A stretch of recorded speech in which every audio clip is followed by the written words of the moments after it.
you like to begin? You're on mute, please. No, I'm not on mute anymore. Okay. Okay, so good morning and welcome to this first conversation, first of the series, in fact, CII's conversation series, which is essentially going to be looking at the social impacts from the COVID-19 pandemic. We're going to focus on this conversation to look at the challenges that are before us, how we are managing or trying to manage, as well as what we need to do differently from what we are doing today. To kick off this first conversation, I have with me two very eminent and remarkable thought leaders, Dr. Nachiket Moore, PhD, visiting scientist from the Banyan Academy of Leadership in Mental Health, and Dr. Mukund Rajan, who's the chairman of eCube Investment Advisors Private Limited. Welcome both Nachiket and Mukund. Pleasure to have you with us to kick off this series of conversations. I'm looking forward to it, and I'm sure that all the attendees who are here today are going to benefit from this. For the participants, let me just say that this is a session that is being recorded, and just so that there is minimal disturbance, everybody is kept on mute. If you're not, please do mute yourselves right now. We are going to start the conversation with me asking a few questions to both Mukund and Nachiket, but we will set aside some time when we can invite questions from the participants. Because this is going to be a slightly different format, we request if you have questions, please send this to us on the chat box, and we will pick up those questions and I will pose them to our panelists. So let me just give you a brief introduction to our two panelists. Yes, they don't need introduction. They are very well known and well regarded. So welcome Nachiket Moore. As I said, Nachiket has a PhD in economics from the University of Pennsylvania. His current work is principally focused on the design of national and regional health systems. He was a member of the Planning Commission's high-level expert group on universal healthcare, the primary care task force of the Ministry of Health and Family Welfare, the Health Commission for the state of Himachal Pradesh, and also the Standing Committee on Health System Strengthening at the National Academy of Medicine in Washington, D.C. He helped create a new model for comprehensive primary care, which was pioneered and implemented in the rural parts of Tamil Nadu, and offers a seminar on health system design at the Chennai-based Banyan Academy of Leadership in Mental Health. We also have with us Dr. Mukund Rajan, founder and chairman of eCube Investment Advisors Private Limited, which focuses on environment, social, and governance issues in India. Prior to eCube, Dr. Rajan has served for 23 years with the Tata Group, where he held a number of senior executive positions. And these have included the first brand custodian of the Tata Group, chief ethics officer of the group, chair of the Tata Global Sustainability Council, and he serves on the boards of various Tata companies. Dr. Rajan has graduated from IIT Delhi and completed his master's and doctorate in international relations from Oxford University. So welcome once again, Nachiket and Mukund. Happy to have you here with us. I'm going to set the ball rolling by a very brief thing to say that we are probably in the middle of the biggest societal shakeup that we have seen since the World War. All of a sudden, the world has changed, and the decisions that are being made today will have ramifications in the near future, right? So let's speak about that, because there is a lot of uncertainty. No one knows what awaits us. but it's because we don't know, and because the future is so uncertain that we need to talk about it. We need to discuss, as we have been doing, about saving lives, saving livelihoods, saving both, can we manage both, etc. So at this point, let me turn to you, Mukund and Nachket, to give us your perspective on what you see is the kind of social, shall I say, what is a good word? I would say that this is a change, no doubt, but a huge uproar where the socio-economic fabric of India has been shaken up and weakened. So can I hear from you on what your perspective is? Would you like to go first? Okay, happy to do that. Happy to do Sure. that. So thank you, Rumjul. Pleasure to be here. I want to thank CII for inviting me to participate in this very important conversation. I've been told that there have been a number of discussions in this platform about the disease, about its implications, but I thought let me just give you a sense of my understanding of what the context is, so that when we are talking about what changes are needed, what do we want to do about it, we have at least a common basis on which to base our conversations. So there are two perspectives from which I feel we need to understand this disease. One is the disease itself, and the second is how countries have reacted to the disease.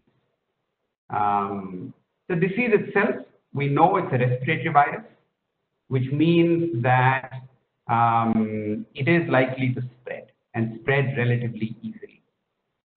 Countries that have attempted to stop the progression of the virus have discovered that that's hard to do, and the virus actually moves very fast from person to person.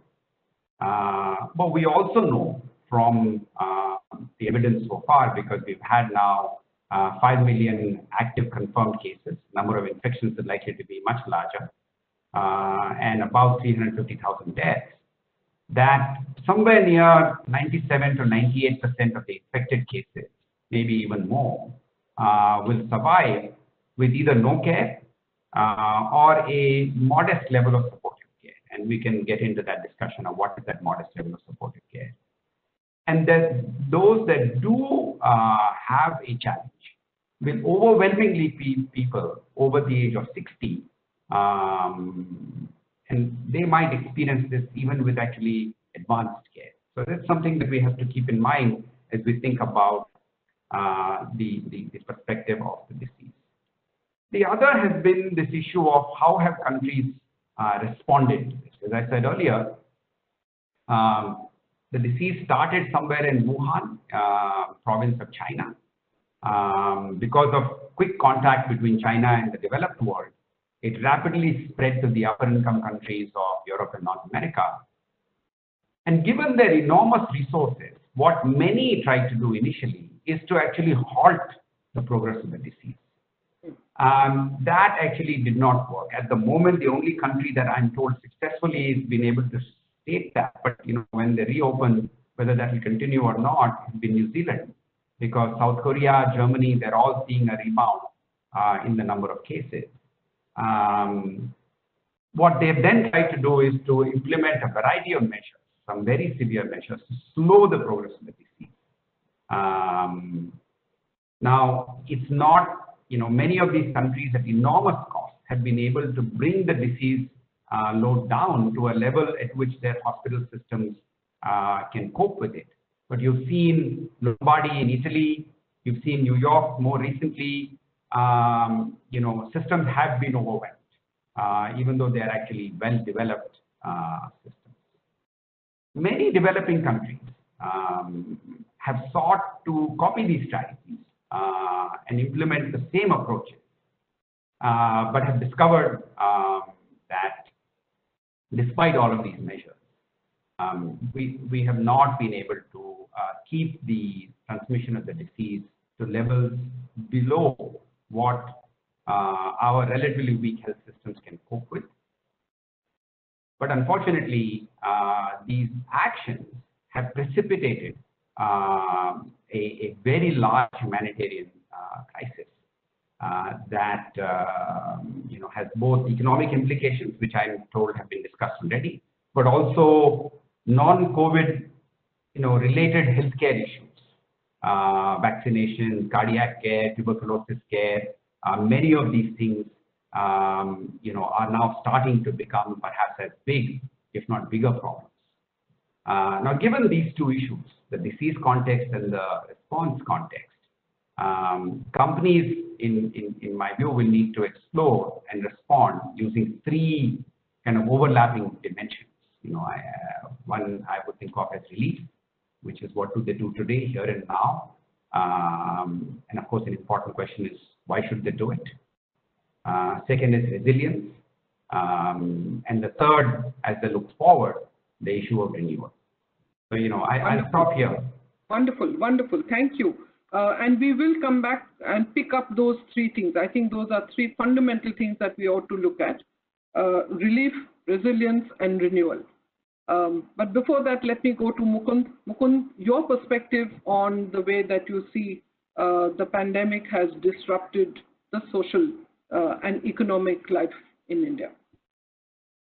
Sure.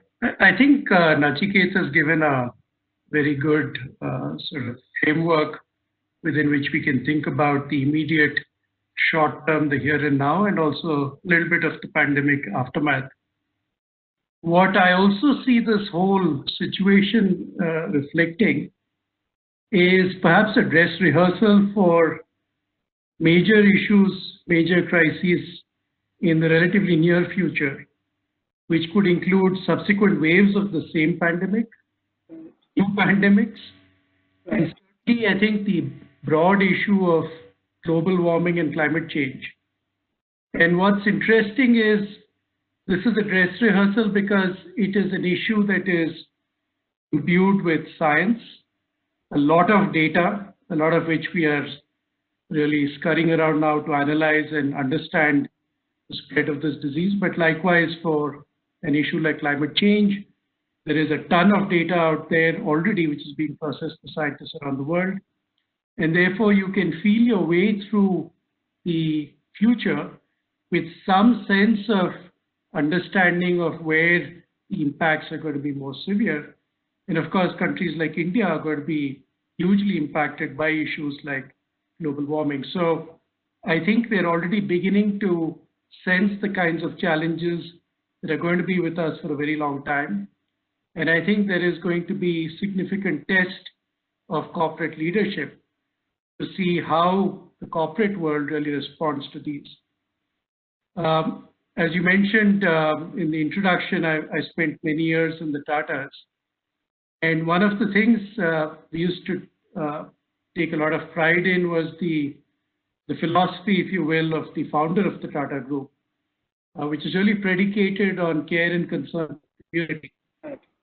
So he's supposed to have said that in a free enterprise, the community is not just another stakeholder in business, it is in fact the very purpose of its existence. Absolutely. You won't have a successful community. You won't have successful investors to back you. You won't have successful workers who thrive by getting employment with you. You won't have successful customers to buy your products and service. And at the moment, you're actually seeing the relevance of that kind of philosophy. If the community is not thriving, none of the businesses in India at the moment are able to really do well. You don't have adequate demand, and therefore supply itself is being significantly impacted. And I think in the current environment, some of the social issues that we should talk about in the course of the next few minutes will obviously include the kinds of challenges we are seeing with the treatment of migrant labor. Absolutely.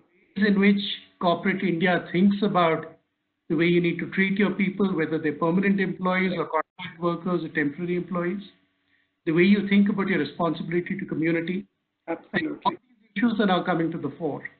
Absolutely.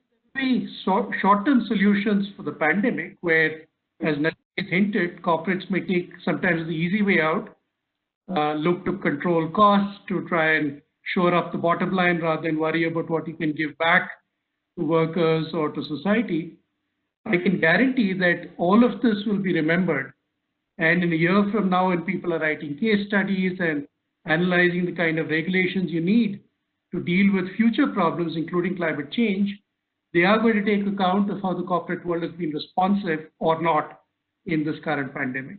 Absolutely. Critical that we think about the kind of influence that corporates have and how they've lived up or not to their responsibilities. And we should talk a bit more about that shortly. Sure. Let me just stop there because I think this is an issue that is impacting us here and now, but has very long-term consequences. That's right. For corporate India.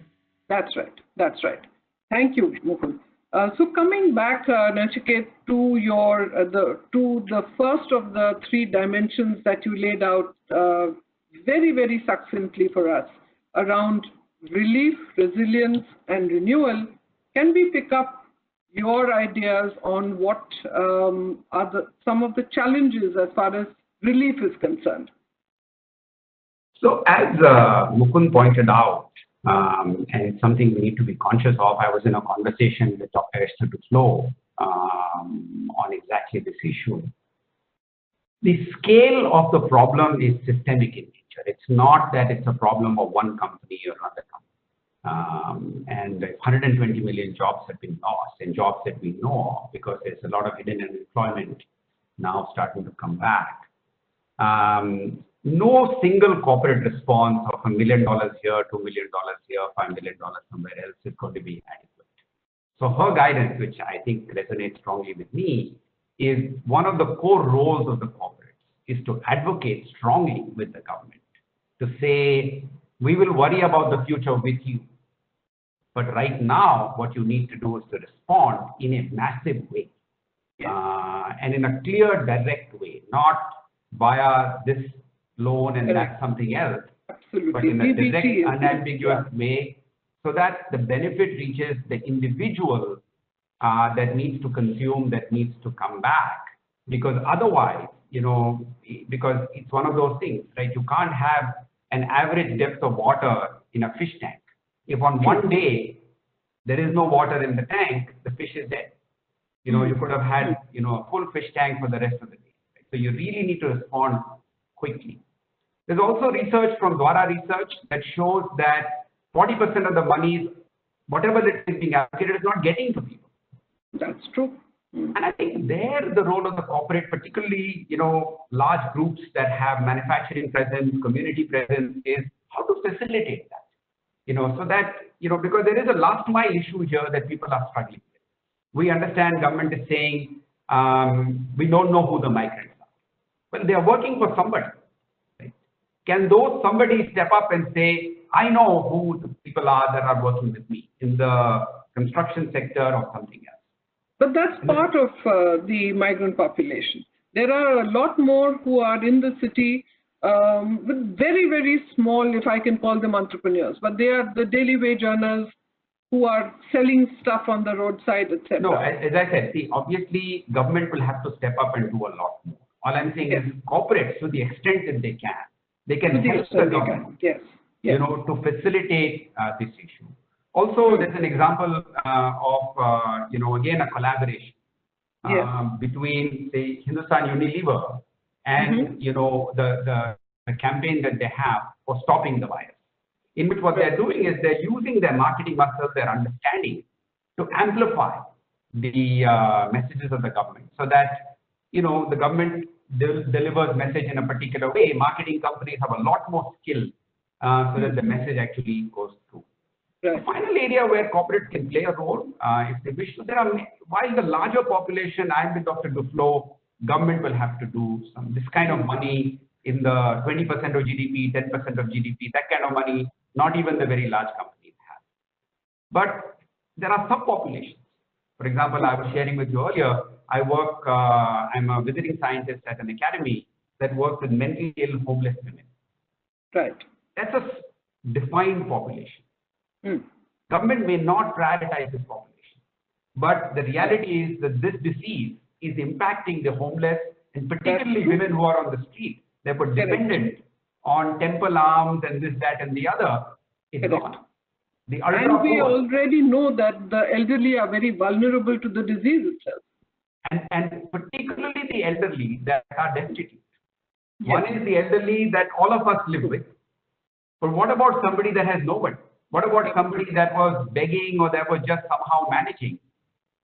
These situations, corporates can take direct action because this does not require a lot of money. And you know what NDTV has done, which I thought was quite nice. They've used their platform to do 2-hour telethons, you know, with HelpAge, with World Vision, with Rang Day, to make sure that people start to pay attention to these specific pockets where attention is needed. So I would say this would be a good set of responses.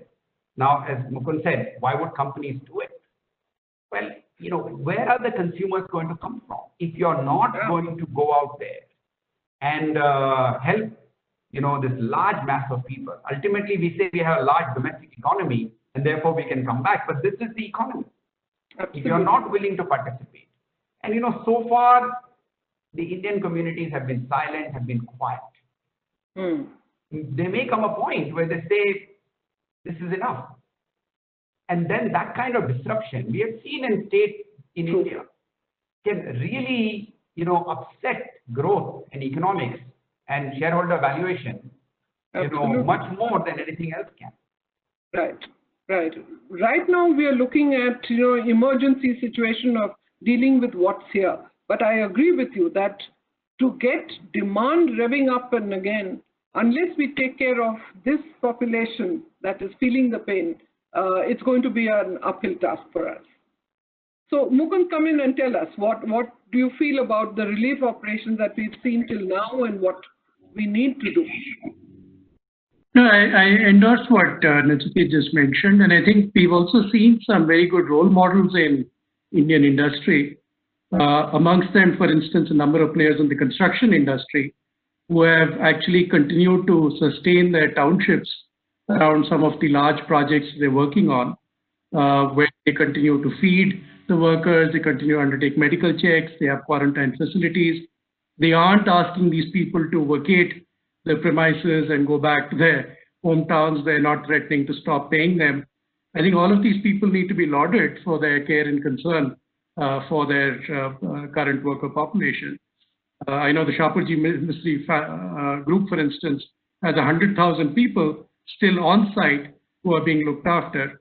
So I think there are a good number of examples of people who have not taken the easy way out. Early on when this crisis hit, the Tata Group also announced that no contract workers or temporary workers would be laid off. I hope that still sustains because we're now 2 months into the lockdown.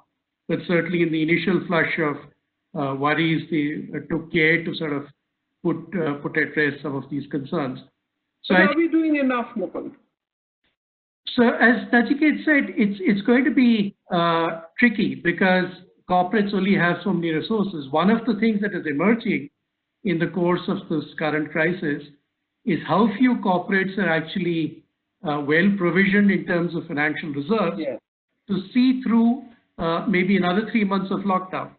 If the comes back in a second wave and you have another 3 months, probably half your enterprises today will not be able to fund themselves. So this is going to be something, by the way, that also investors are going to look out for. Yes. In the future, they don't want to be caught out backing companies, having taken large equity positions and then finding that these are some of the first candidates knocking on the bankruptcy doors. So it is a challenge for many corporates to do more than what they have already announced. What can, however, test and evaluate is within their means, is what they are doing equitable. So let me give an example. Companies that feel they have no other recourse but to lay off workers, have they actually tried to share the pain within the organization? And it starts from the CEO. Right. Has the CEO taken a pay cut? Have they forsaken their commissions? Has the senior management taken a significant cut in pay before they start resorting to actions like layoffs? Executive pay is a big question mark in India. I mean, people like Mr. Narayan Murthy have talked about how egregious some of the examples are of top leadership pay. And this is the time when the rubber hits the road and people are trying to see these companies that talk a good talk, when the crisis hits, are they being equitable in the way they share the pain as well? That's right. I think we are going to be looking for those kinds of initiatives also. But I think beyond the point, obviously, it has to be government and it has to be partnership between private sector and government. One thing I will add, I think in the focus on COVID, a number of corporates have diverted some of the CSR spending. So they have funds which is obliged to spend, and therefore they're making those funds available, rightly so, for an immediate crisis. The problem, though, is that some of this is money that may have been promised to nonprofits that are doing exemplary work in many other spaces, including some of the ones Nachiket mentioned, mental health, for instance.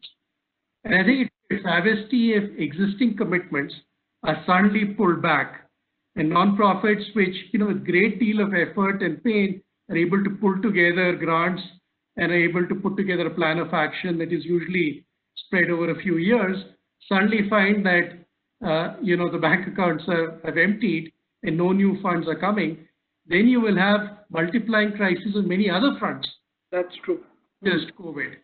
So I would urge that if there are corporate representatives listening on this particular broadcast, that please, for goodness sake, don't create a bigger problem in some challenging areas while trying to solve this current issue. So I think there has to be a balance that you strike, and I think it has to be done in partnership with government. That's right. In fact, I wanted to come back to the partnership thing. We've seen within CII many members who are probably in the automotive sector actually suddenly turning their manufacturing lines to manufacture ventilators rather than cars, right? We've seen a lot of companies come forward with their CSR or out of CSR budgets to try and see how we may reach food grains and cooked food to the people who are destitute and homeless. So there is a lot of, shall I say, outpouring that has happened. But I do agree with you that we have to look medium term. How long can companies do this? And what therefore needs to happen? Yes, relief is immediate, but we have to look at going into the next few months to see, and that's what brings me to the next lens through which Nachiket said that we need to review our efforts in bringing about social harmony, which is, we've looked at relief, but we now need to look at resilience. So with that, can I request Nachiket to once again come and give his perspective on the factor of resilience? Yeah.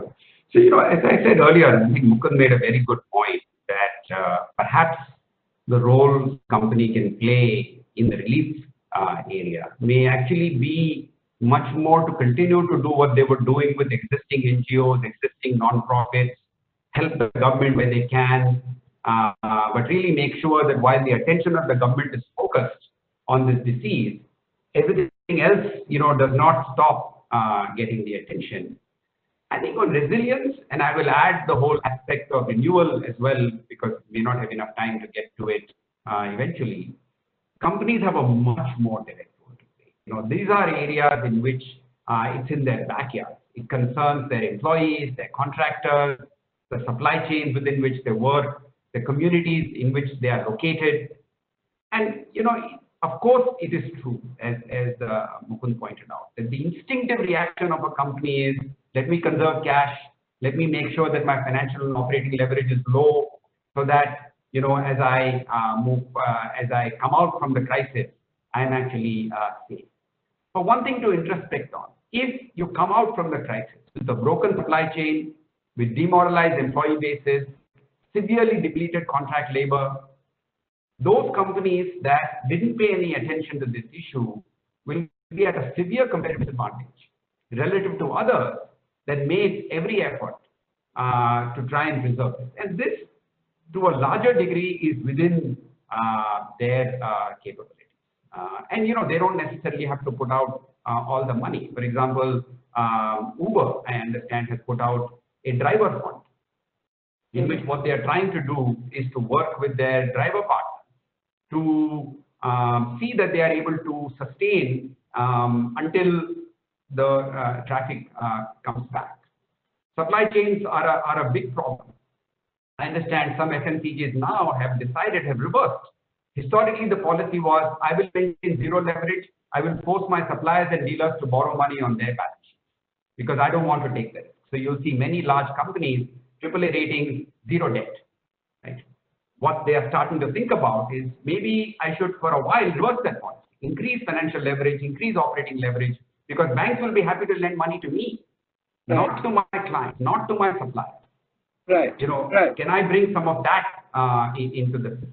And of course, those entities that are embedded in communities, for example, the cement factories, Ambuja Cement, I've been working, watching what they have been doing.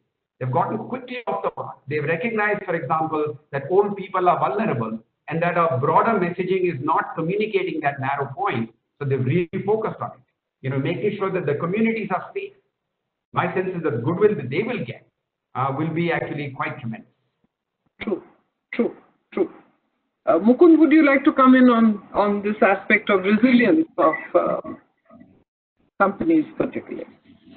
I think it's a very important point. And I think what is very interesting is globally, I think you're seeing trends with significant numbers of investors who are now evaluating and testing their portfolios for precisely this kind of resilience. So just to give you a few examples, if you take the case of BlackRock, which is the world's largest money manager, for the last, I think, 3 years now, Larry Fink has, the boss of BlackRock, has made a name for himself through his annual letters to CEOs. The theme is consistently corporate responsibility. If you look at the United States Business Roundtable, last year for the first time, we've moved away from what was maybe a 3-decade-old practice of saying that the core focus of corporates needs to be essentially on shareholder returns and therefore shareholder primacy. For the first time, they've said that moving away from shareholder primacy, focus on all stakeholders. And another data point in that context, if you look at the United Nations Principles for Responsible Investment, UNPRI, which focuses on ESG, environment, social, and governance of companies, today there are over 2,500 funds that total in value to around $80 trillion, backing companies that are focused on ESG. So I think this is becoming a global thematic. And in India as well, the pressure is going to come from many of these foreign investors that they are not going to back companies if they don't see a commitment to creating this kind of deep and consistent resilience, which includes the way they treat their employees, the way they treat their stakeholders, the way they treat the environment. I think all of this is going to be critical in time to come. That's right. So moving on to the third aspect, Nachiket, on renewal, what would you like to speak to us about?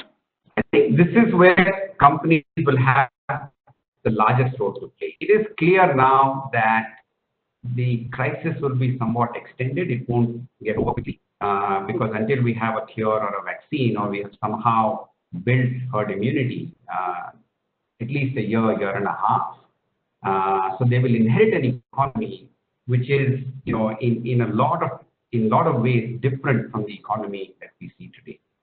The question is, which companies are planning for what that future will look like? Where will the new jobs be? A few things that I'm somewhat involved in, for example, in the healthcare industry. There's been a big hit because the underlying model of the healthcare industry was deeply transactional. Large hospitals, you go to them, they barely have any information about you. They just expect you to walk in, pay for the treatment within their, whatever your means are, and just give you a big fat pile of things and you go home. Right?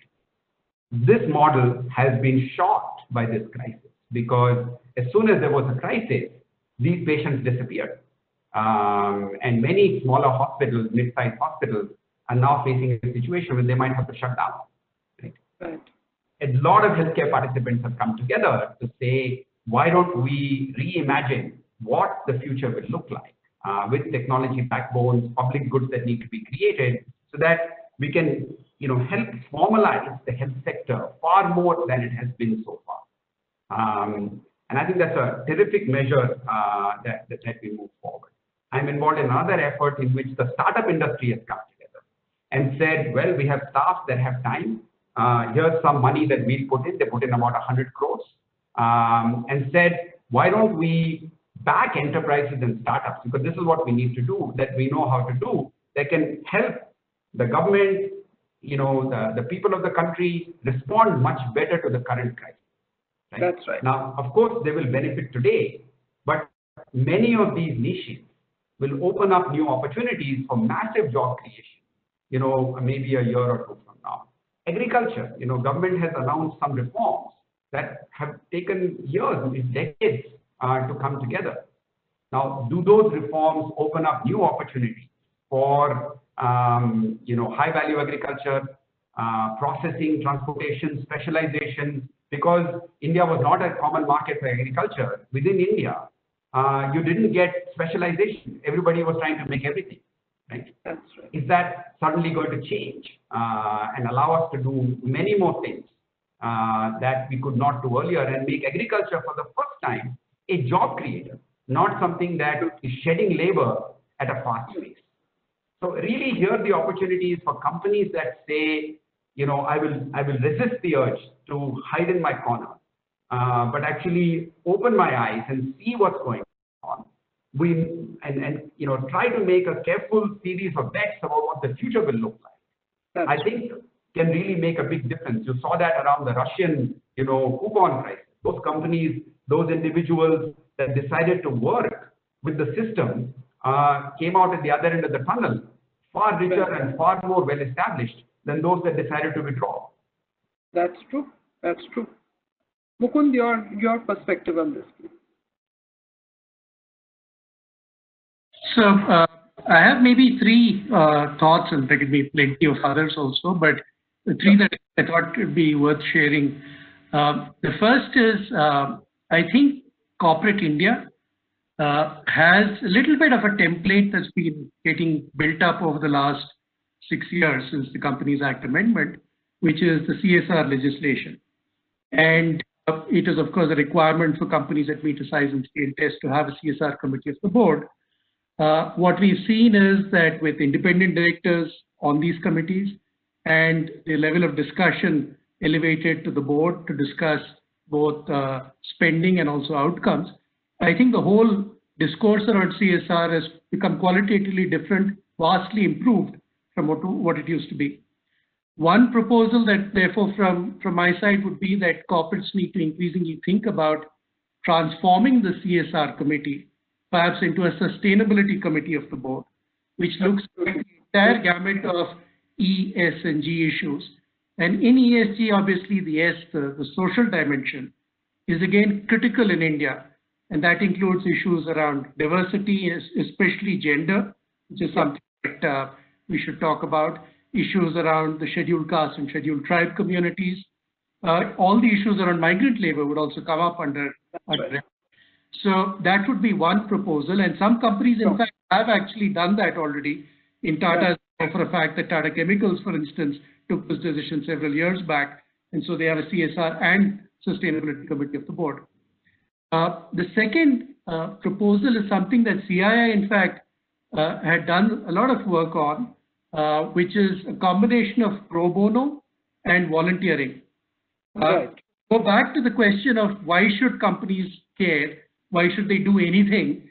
Especially if they're in a competitive environment where each is looking at the other's bottom line and getting, nervous about spending too much on, issues or things of that nature. I think you have to change mindsets and you have to make the broader workforce aware that all this matters, that investing back in the community is important for your own future success, and to be able to experience personally, what a difference it can make when your employer actually does some good work for the nonprofit.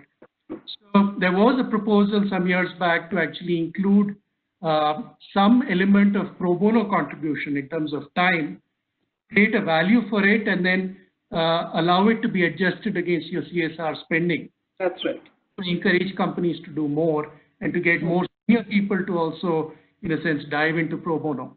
And it's a way companies can then look at what their core skill sets are and try and contribute to nonprofits with their core skill sets rather than doing something that's completely divorced from their competencies.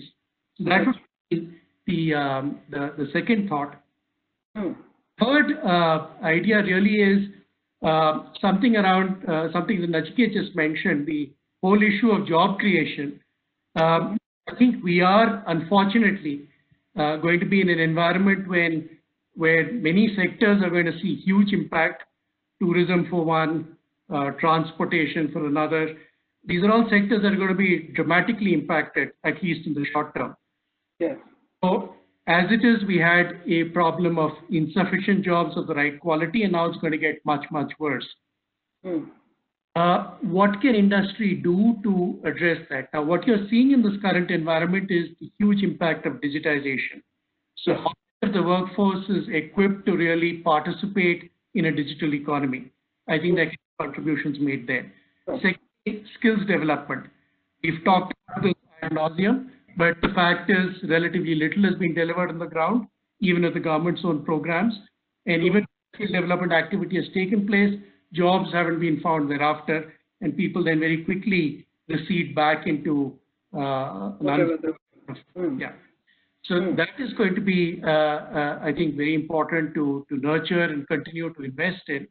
But the question will still be, where are the jobs going to come from? That's right. Fortunately, we are going to have to push much more towards entrepreneurship, and really help themselves stand up on their own feet, create self-help groups in much larger scale and volume.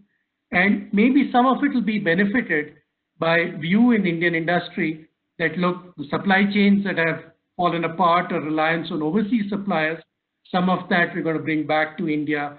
Make in India is really going to become a bit more of a buzzword than it has been.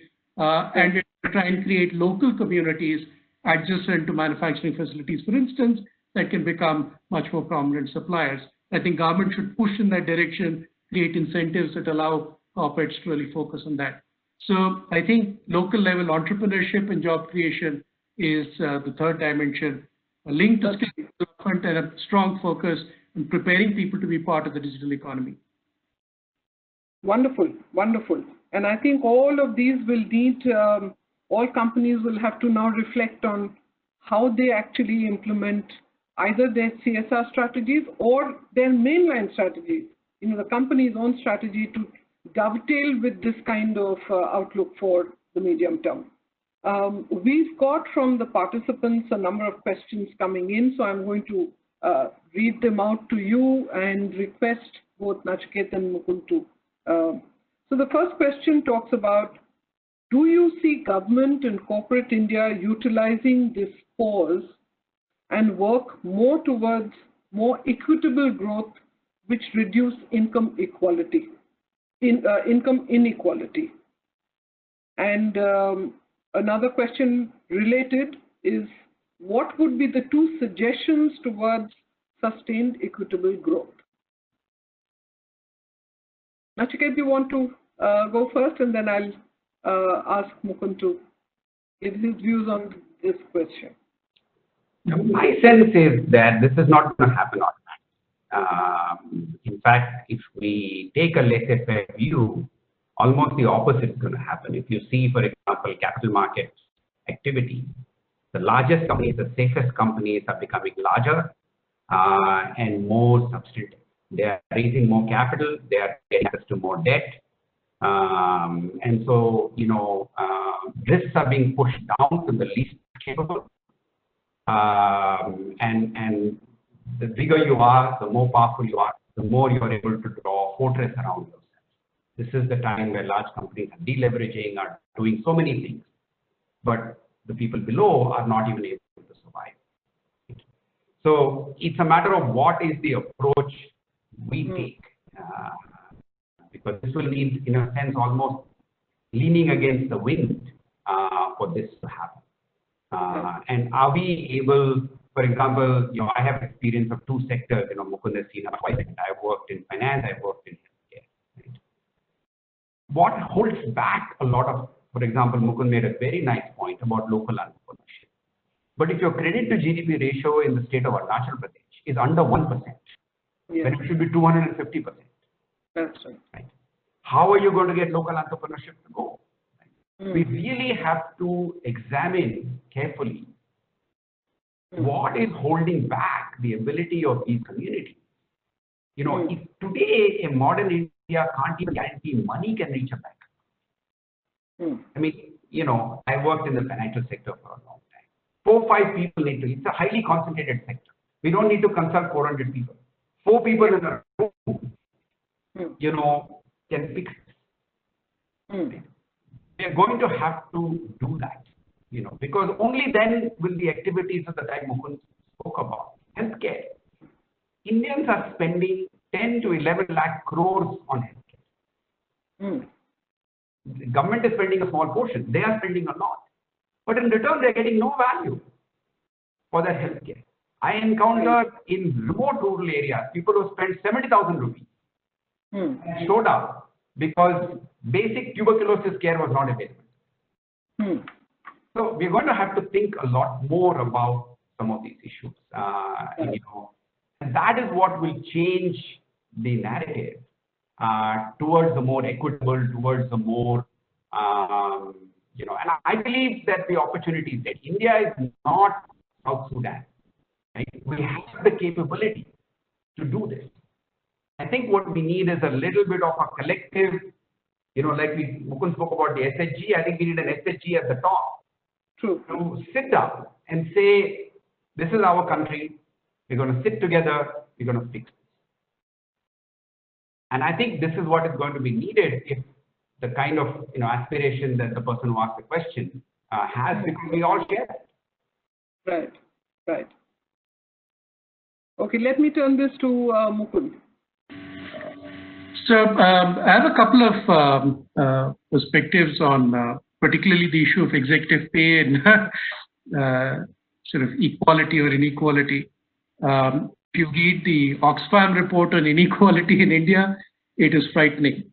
It is the kind of thing that is the stuff of revolutions, right? When a handful of entities control over 50% of the national wealth, it is a problem for a country like India with the kind of population and aspirations people will have.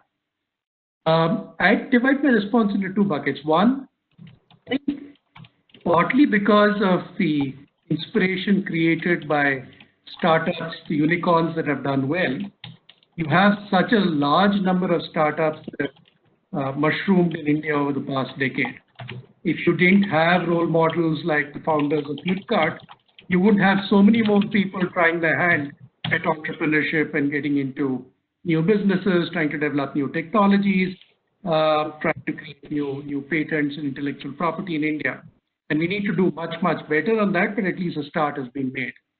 So I won't try and control the wealth creation that takes place in those kinds of contexts because people have earned it and there's a market for intellectual property and it works reasonably well.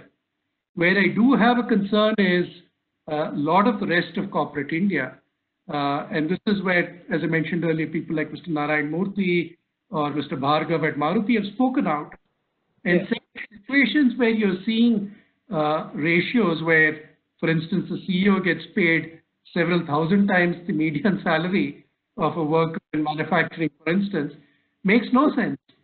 And this is grossly inflated salaries where really between the shareholders and the employees, they are subsidizing somebody else's lifestyle. And I think the responsibility there is partly of the analyst community that points out aberrations where they see them, and shareholders.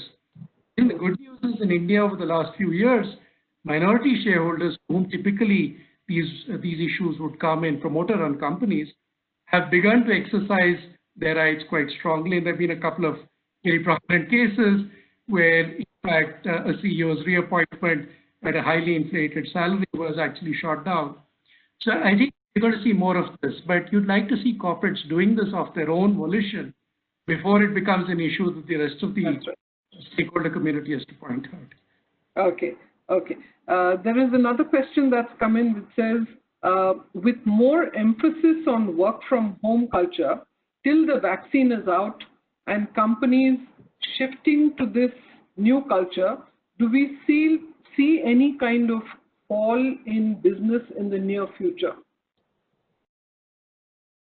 Are you going to see the businesses come? Now, this has got to do more with work from home and the way that you can deal with it. I think my experience has been that we are working far more productively from home without any kind of disturbance. So I don't know. What do you feel? Well, I mean, my sense is that, if companies have been able to adapt well, of course, in a manufacturing setting where you have to be on the shop floor, there's a different mechanism, but it is certainly in many of the industries in which offices, back offices, etc. are there. If companies have been able to respond well, give people good equipment, fortunately, the telecom revolution is now no longer a revolution. It's already happened, and we are all beneficiaries of it. We will see a lot of companies actually benefit, not get hurt. Today, for example, I find education resources have exploded online. Some people even jokingly say there is a pandemic of webinars that we are all experiencing. So many choices, board meetings. Earlier you could only get board members together, and anybody who couldn't join in person was at a disadvantage. Now you could have a global board meeting without anybody feeling that they are left out, and really get into a high quality conversation. But one concern I would have, which is kind of echoing what Mukund has said so brilliantly, I think it will exacerbate the digital divide. Because those of us that have access to these things, those of us that can easily function from this would have adapted fairly quickly. At most, there was a mental barrier that we needed to overcome in order to understand Zoom, WebEx, all this stuff.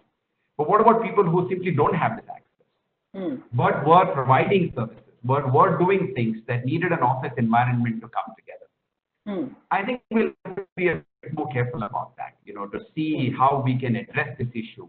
And I also worry about the rural situation. Even in cities today, we're not able to guarantee, as we were discussing earlier, high bandwidth. What happens in a rural remote area after even decades of the universal service obligation? We still don't have actually universal service of the country. So these are issues that I think we will need some.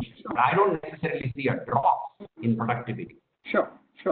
Mukund, let me direct the next question to you, because it talks about saying public transport is anyway known to be insufficient, and with social distancing now becoming a norm, people are going to increasingly use their personal vehicles, and therefore is that going to compound the pollution problem even further?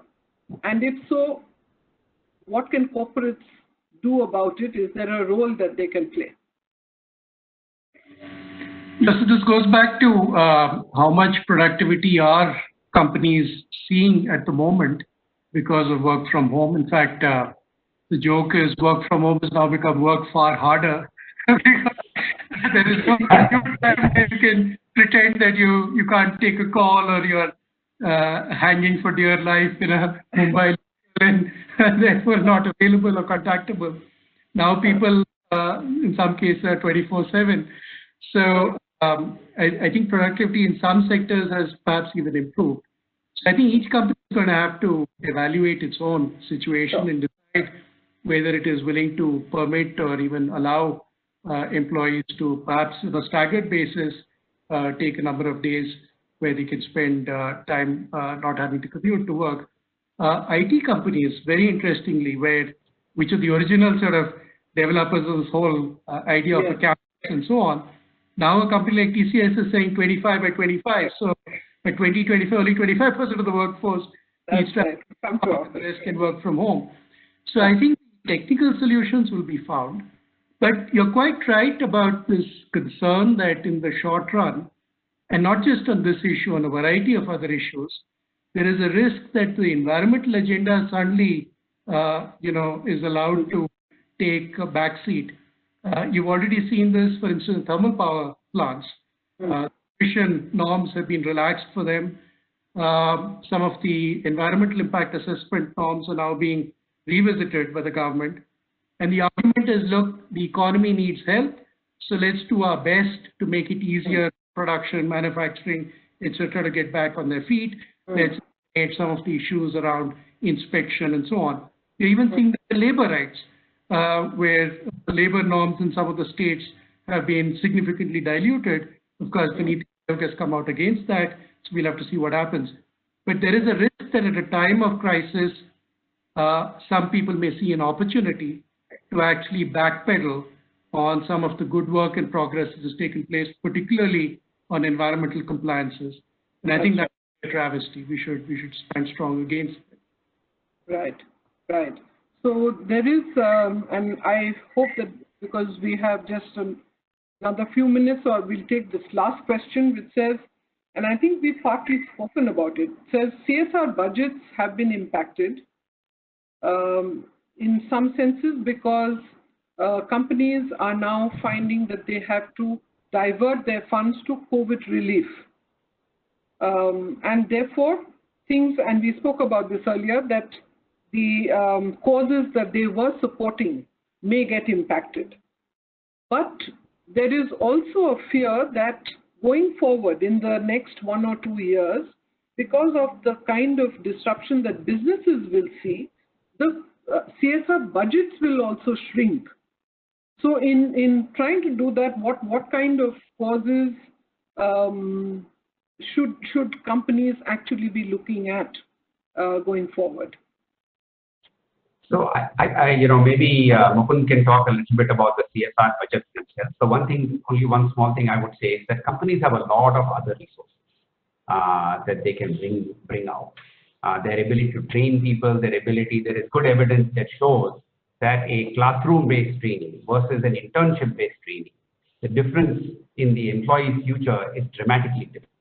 True. Right? Can companies say that I don't have any money anymore to give you, but I'm willing to allow 10%, 20% of my workforce to be training and to really make sure that I'm contributing in that way? Companies that have manufacturing plants, can they do more around their community? That may not require money, may require effort, may require engagement. Budgets are clearly going to be impacted. So, maybe Mukund has a better sense since he dealt with some of these issues when he was with the Tatas. And I think companies are putting other resources to bear. Right. Mukund, would you like to come in now?